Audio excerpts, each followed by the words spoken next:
Liverpool have lost 9 out of 12 games. Liverpool have conceded 3 goals at least for 3 games in a row. I mean, it feels to me like just yesterday we were comparing Arne Slot to Bob Paisley. This has far more in common with Brendan Rodgers. This has far more in common with a Roy Hodgson at Liverpool. This is not what we have expected from Arne Slot. This is not what we've expected from Liverpool and the standards that they have set over the past half a decade. I cannot believe what we have just seen here. It is baffling. And now what we want to do really is come up with answers. But all I have is questions. I cannot believe that it has come to this. That is one of the most passive displays that I've ever seen a Liverpool team put in at Anfield. That is one of the worst performances I think I've ever seen from a Liverpool team at Anfield. When you think about what Liverpool is supposed to represent, when you talk about Liverpool in Europe, you were talking about a behemoth. You were talking about a club who have standards. You were talking about a club that demand excellence from the top down. You were talking about a club that is the very definition of European football in this country.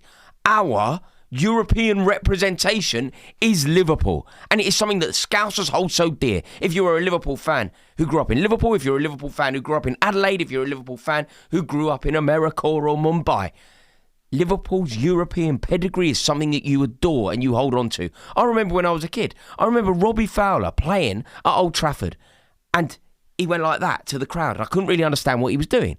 I asked my dad, I was like, what that? He's Scouse. He wasn't even playing for Liverpool at the time, by the way. He's like, he's Scouse. He's just letting the Manchester United fans behind that goal know that Liverpool, where he's from, have 4 European Cups, and the team that he was playing against only had 2. That is what playing in Europe means for Liverpool Football Club. And they have just put in one of the most abject performances I think I've ever seen. They are playing a fairly average PSV team. I don't mean that in a disrespectful way, but they are playing a team that they are totally capable of beating. And they have put in one of the most abject performances that I think I've ever seen. They were weak. They were passive. They were cowardly. They were everything that the champions of England are not supposed to be. They were everything that Liverpool are not supposed to be. They were everything that Anfield is most certainly not supposed to be, particularly in Europe. And when you think about Liverpool's backline, when you look at the ease, the porous nature of that Liverpool backline, it just blew my mind. It really did blow my mind. I mean, Konate needs to be taken out of the firing line. He needs to be removed from that starting lineup. Whatever we say about Arne Slot, and I think the players need to take some responsibility, but Arne Slot needs to stop playing Konate. I mean, that third goal was just literally his fault. I mean, he wasn't good for any of them, but one of them was just literally his fault. And I know that people don't like to apportion blame or whatever, and people don't like it when I do that, but I'm sorry, this is getting ridiculous. Arne Slot needs to take some responsibility here and pull the player out of the firing line. Like, never have I seen a Liverpool back line as bad as this. Never. It doesn't matter who is playing in the Liverpool back line. Doesn't matter whether it's Phil Babb. Doesn't matter whether it is Rigobert Song. Doesn't matter whether it is Andrea De Sena. Doesn't matter whether it is Mark Wright. I have never, ever seen a Liverpool back line as porous and weak and lacking in commitment as that. And I can't put my finger on it. Sami Hyypiä would never allow that. Jamie Carragher would never allow that. Like, what is going on? And that, what I've just said there, is very uncontroversial. Everyone watching this video will know that what I just said there, Jamie Carragher would never allow that. You know wholeheartedly that that is true. So now we need to talk about Virgil van Dijk. If people want to compare Virgil van Dijk to the very best who have ever lived, if people want to genuinely tell me that Virgil van Dijk is an icon comparable to the very best, people want to bring up names like John Terry when talking about Virgil van Dijk. People want to bring up names like Rio Ferdinand when talking about Virgil van Dijk. They want to bring up names like Jaap Stam, Sol Campbell, Tony Adams. I'm sorry, you cannot do that because this would never happen on their watch. Arsenal would never, ever go through a spell like this, losing 9 out of 12 games under Tony Adams, because he wouldn't allow it. Chelsea would never lose 9 out of 12 games when John Terry was our captain. He wouldn't allow it. Jamie Carragher would never allow this to wash. So where is Virgil van Dijk? I'm not saying he's not an excellent player. Don't get precious about it. I'm not saying that he isn't probably the best in the world in his position at the moment. But stop comparing him to icons, because he needs to elevate and he needs to make sure that these things do not happen. He needs to defend with more commitment. He needs to lead that team with more genuine leadership. He needs to be the status and the public face of that team. There are icons in that Liverpool team. Slot, Slot we need to have a serious conversation about. I need to think, man. When I'm watching it, I like to extend a courtesy to a title-winning manager where I go, do you know what? There is a respect that I will extend to you that suggests that you have some time. You won a league. The preciousness of winning a league. The rarity of winning a league. The difficulty in winning a league. You deserve a lot. But this is madness. This is madness. This is Leicester City, Claudio Ranieri levels of madness. And something has to give here. Something has to give. So I think that Slot needs to take some responsibility, and I've got to work out exactly where I sit on this. Because to be totally frank with you, I'm inclined to say that it's done. It's over. I rate him so highly, and I think Liverpool almost need to go, thank you for your contribution. But this cannot go on.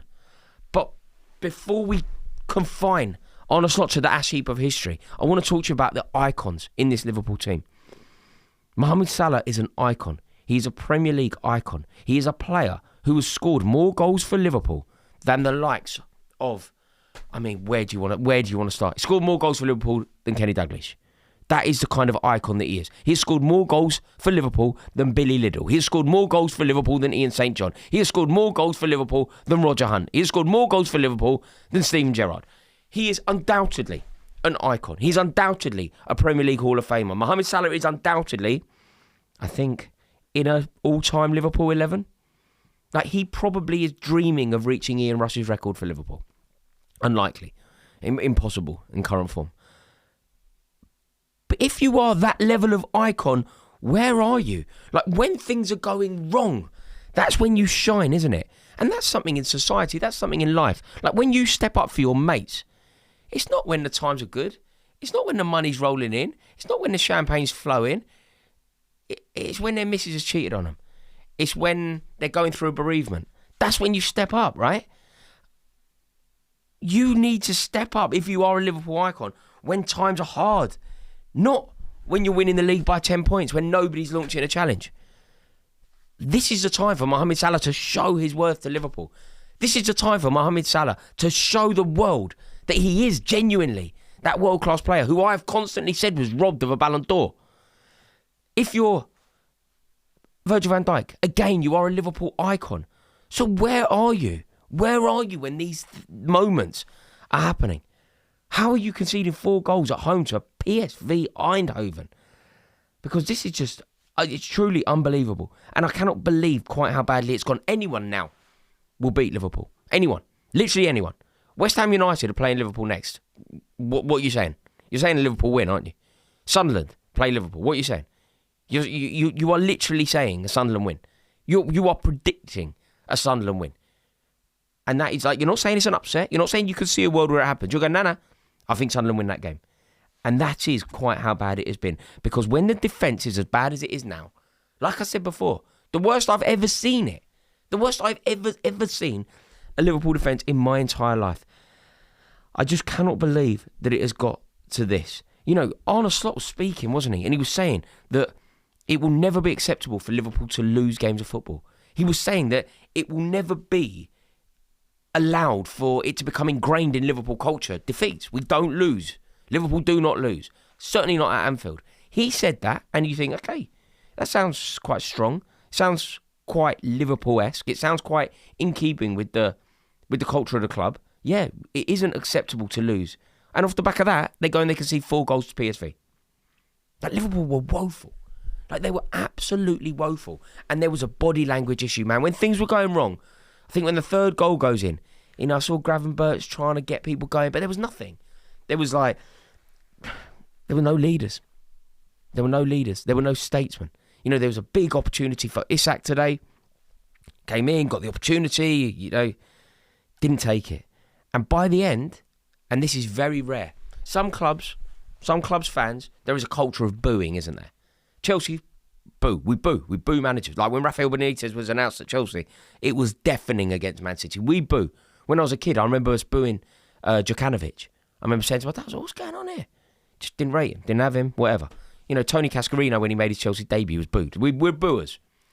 Liverpool, and Liverpool fans watching this might have to educate me here, but I believe the culture at Liverpool is not that. If you are a red man, that kind of culture, you get the support. Liverpool fans will pledge unilateral, aggressive, partisan support to their own. There were boos. It wasn't big. I'm not saying I'm not making this a thing, but there was a smattering of boos. If Slot has lost the cop, it's game over. If Slot has lost the cop, it's game over. Now, the smattering of boos was immediately drowned out with a, "We love you, Liverpool, we do." But the fact that there was even an element of that is significant. Like Slot in the technical area, man, he looked all over the gaff. He looked stunned, looked bemused. He looked like it was me stood there, to be totally honest with you. You know when you're just like if I was there, I'd be so out of my depth. I don't know how to solve it. I don't know what the answer is. I would be stood there like this, looking around in this cauldron, looking around in this amphitheatre going, I don't know what to do. And I looked at Slot and I thought, oh my God, the geezer don't know what to do. The geezer literally doesn't know what he's going to do. He was just stood in that technical area, done. And that to me could suggest that it is the point of no return. The only reason why there is a chance that he will last is because he won a league. And this is where I stumble, because I think it's over. I think it's over. If Liverpool lost the league by a point last year, lost the league on goal difference last year, I'd say it's done. But it didn't. Won the league by 10 points. And that is why I will always extend a courtesy to a champion. But to be totally frank, I can't see him turning it round now. They're so beatable. They're weak. You know, when you think about Liverpool over the years, strength, spine, aggression, Anfield, passion, Europe. All of these words are Liverpool. And none of them exist at the moment. Mate, I just can't believe it. I might even just go and watch the highlights again, man. Because I don't know what to make of it. This shocked me more than any Liverpool result. Liverpool in Europe. Do you know, like when it was going bad for them the other day and they still slapped Real Madrid? That's what I expect from Liverpool, particularly at Anfield. Let me know. You're going to have to help me here. Let me know your thoughts in the comments below. If you've enjoyed this video, please give it a like. Please click subscribe, by the way, if you're new around here. I'd love to welcome you into this community. I'm going to go live tomorrow, I think, to discuss this. So click subscribe, put the bell on. You could be here. Help me go through it, man. We can do it. We can go through it together. Always appreciate you watching, and let me know your thoughts in the comment section below. Ta-da.